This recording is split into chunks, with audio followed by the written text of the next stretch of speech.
Tegaskan bahwa tersangka yang telah dipanggil untuk pemeriksaan dalam rangka penyidikan perkara sampai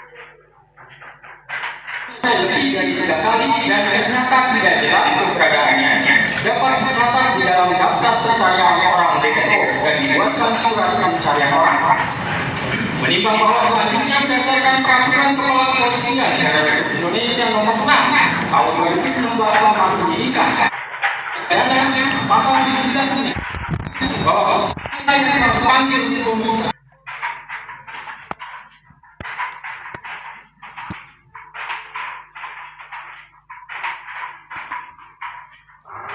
perkara dan tidak jelas semua bukti dari termohon tidak ada satupun bukti adanya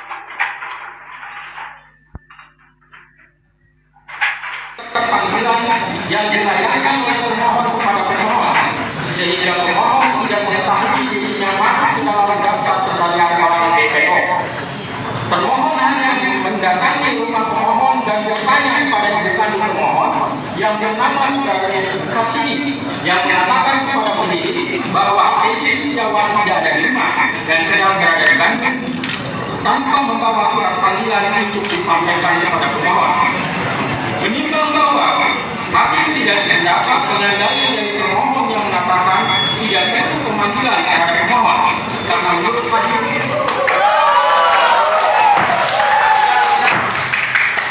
jangan ditanggapi dulu ya, itu selesai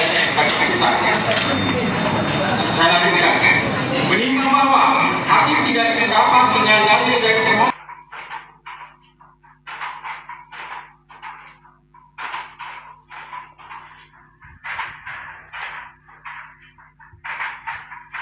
terlebih lagi kewajiban harus adanya pemanggilan tersebut secara nyata dan tegas telah diatur dalam peraturan Kepala Kepolisian Negara Indonesia nomor 14 tahun 2012 tentang manajemen penyidikan tindak pidana dan peraturan Kepala Kepolisian Negara Indonesia nomor 6 tahun 2019 tentang penyidikan tindak pidana. Sehingga dengan demikian, menurut hakim penetapan DPO atas nama pemohon yang terjadi dalam rentang waktu antara tahun 2016 sampai tahun 2024 tidak sah menurut hukum. Hadirin yang tenang, tahan dulu. Menimbang bahwa selanjutnya hakim akan mempertimbangkan terkait penetapan tersangka berdasarkan surat ketetapan nomor SK garing 90 garing 5 garing Raya 124 garing 2024 garing teman-teman dengar baik-baik. tanggal 21 Mei 2024 atas nama Peggy Setiawan adalah sah atau tidak. Menimbang bahwa pemohon mendalilkan menurut pemohon rasa bukti permulaan yang cukup dan bukti yang cukup dalam pasal 114 atau 17 pasal 17 dan pasal 21 ayat 1 harus dipastikan sekurang-kurangnya minimal 2 alat bukti serta berlandaskan kepada pasal 184 disertai pemeriksaan calon tersangkanya kecuali tindak pidana yang penetapan tersangkanya dimungkinkan dilakukan tanpa kehadiran tim absensia. Artinya sebelum Peggy Setiawan ditetapkan tersangka, maka termohon memiliki kewajiban hukum untuk melakukan klarifikasi terlebih dahulu pada pemohon. Menimbang bahwa terkait dalil pemohon, termohon dalam jawabannya pada halaman 27 sampai 28 yang pada pokoknya menegaskan bahwa penetapan tersangka yang dilakukan oleh termohon sudah memenuhi syarat-syarat sebagaimana dimaksud dalam A. Pasal 114 Undang-Undang Nomor 8 Tahun 1981 tentang hukum acara pidana menyebutkan bahwa tersangka adalah seseorang yang karena perbuatannya atau keadaannya berdasarkan bukti permulaan patut diduga sebagai pelaku tindak pidana. B. Putusan Mahkamah Konstitusi Republik Indonesia nomor 21 dari PBU 12 Romawi dari 2014 tentang 14 Maret 2015 yang dalam amar putusan menyatakan rasa bukti permulaan yang cukup dan bukti yang cukup sebagaimana ditentukan dalam pasal 114, pasal 17 dan pasal 21 ayat 1 Undang-Undang Nomor 8 Tahun 1981 tentang acara pidana Lembaga Negara Republik Indonesia tahun 1981 nomor 76 Tambahan Lembaga Negara RI tidak mempunyai kekuatan untuk mengikat sepanjang tidak mengenai bahwa bukti permulaan yang cukup dan bukti yang cukup adalah minimal 2 alat bukti yang termuat dalam pasal 184 Undang-Undang Nomor 8 Tahun 1981 tentang acara pidana, bahwa dengan sudah terpenuhinya syarat formil dan material terhadap penetapan tersangka Egy Setiawan alias Peron, maka secara yuridis tindakan termohon maklum adalah sudah sesuai dengan prosedur hukum. Menimbang bahwa sebagaimana dari pemohon yang telah dibenarkan oleh termohon dihubungkan dengan bukti P9, T33, T34 dan T67 telah terbukti bahwa pemohon ditetapkan sebagai tersangka berdasarkan surat penetapan tersangka nomor S/S/S124/2024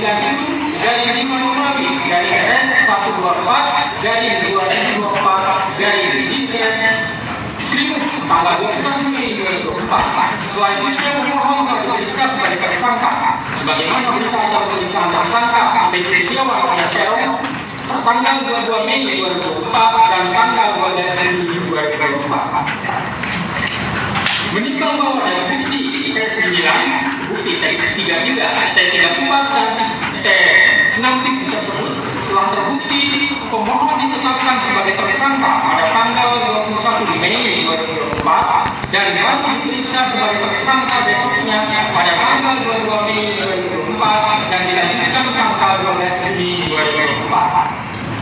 Menimbang bahwa hakim tidak sependapat dengan dalil termohon dan ahli dari pemohon yang berpendapat untuk penetapan tersangka hanya dengan bukti permulaan yang cukup dan bukti yang cukup adalah teman-teman serta tidak harus adanya pemeriksaan pesawat tersangka terlebih dahulu.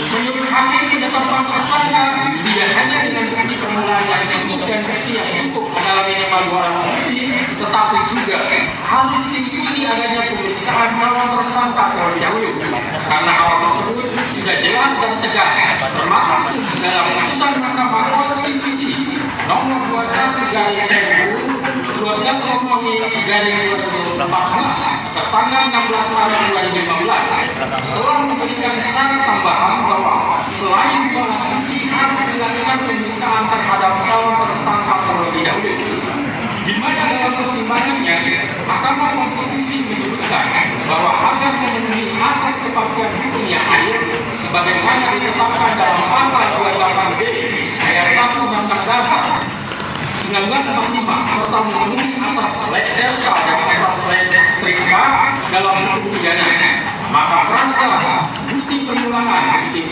yang cukup dan bukti yang cukup sebagaimana ditentukan dalam pasal 1 angka 14, pasal 17 dan pasal 21 ayat 1 harus ditafsirkan sekurang-kurangnya 2 alat bukti yang termuat dalam pasal 184 ayat 1 dan diselesaikan dengan pemeriksaan calon tersangkanya kecuali terhadap tindak pidana yang penetapan tersangkanya dimungkinkan dilakukan tanpa kehadirannya in absentia. Menimbang bahwa pemeriksaan calon tersangka walaupun tidak dicantumkan dalam amar putusan melainkan dibunyikan dalam pertimbangannya, akan tetapi putusan Mahkamah Konstitusi tersebut bersifat final dan lengkap, maka sepatutnya isi putusan sesungguhnya harus dipatuhi terlebih lagi oleh penegak hukum. Menimbang bahwa keharusan adanya pemeriksaan calon tersangka samping minimum barang bukti tersebut semata-mata bertujuan untuk memberikan transparansi dan perlindungan hak asasi seseorang agar sebelum ditetapkan sebagai tersangka sudah dapat memberikan keterangan yang seimbang dengan minimum 2 alat bukti yang sah yang telah ditemukan oleh penyidik. Menimbang bahwa oleh karena sebagaimana fakta di persidangan tidak ditemukan satu-satunya menunjukkan bahwa pemohon dalam penyidikan yang dilakukan oleh termohon pernah dilakukan pemeriksaan sebagai calon tersangka sebelum ditetapkan sebagai tersangka oleh termohon, maka menurut hakim penetapan tersangka atas pemohon haruslah dinyatakan tidak sah dan dinyatakan batal demi hukum.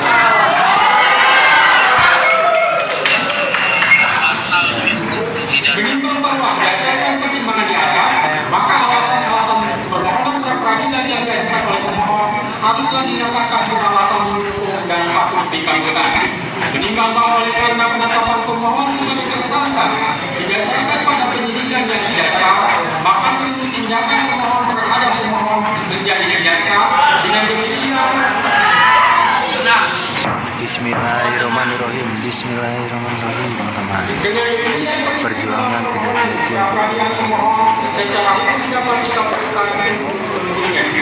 Menimbang oleh karena pemohon telah dinyatakan dikabulkan untuk seluruhnya, maka biaya yang timbul dalam perkara ini dibebankan kepada negara. Bismillah, teman-teman.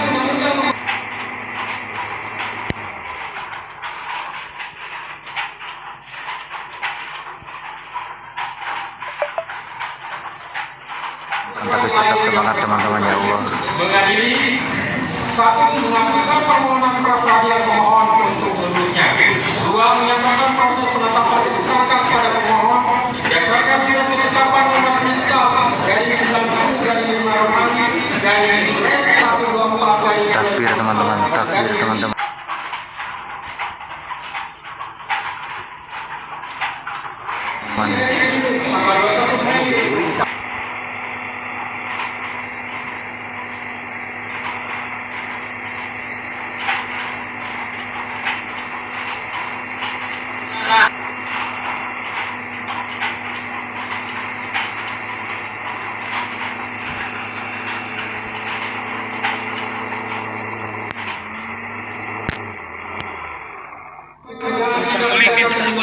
Yang ngasih gift, terima kasih banyak.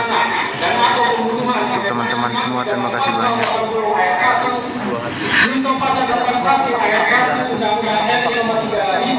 Ferry kesini ingin jemput Peggy. Bismillah, ya Allah.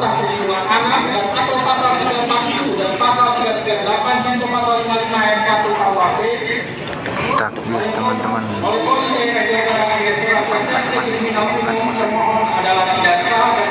Tidak sah teman. Bismillah teman-teman. Raut-raut kebahagiaan teman-teman.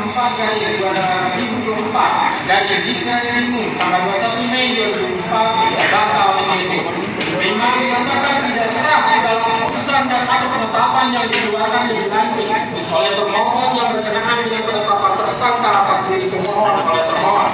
6. Ayo tap share. Memerintahkan kepada termohon untuk menghentikan penyidikan terhadap penyidikan terhadap pemohon. 7. Memerintahkan kepada termohon untuk melepaskan pemohon dari tahanan.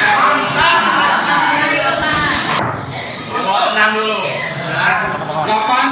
Memulihkan hak pemohon dalam kemampuan kedudukan dan hak serta martabatnya seperti sedia kala. Dan 9. Membebankan biaya perkara kepada negara. Kalau ada paus atau singa, saya guling-guling ke depan teman-teman. Kalau ada paus atau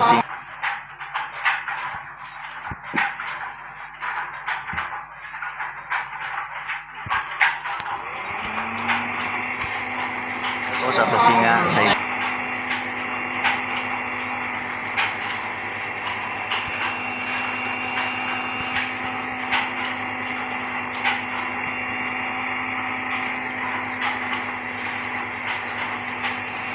kalau ada paus atau singa, saya guling-guling ke depan.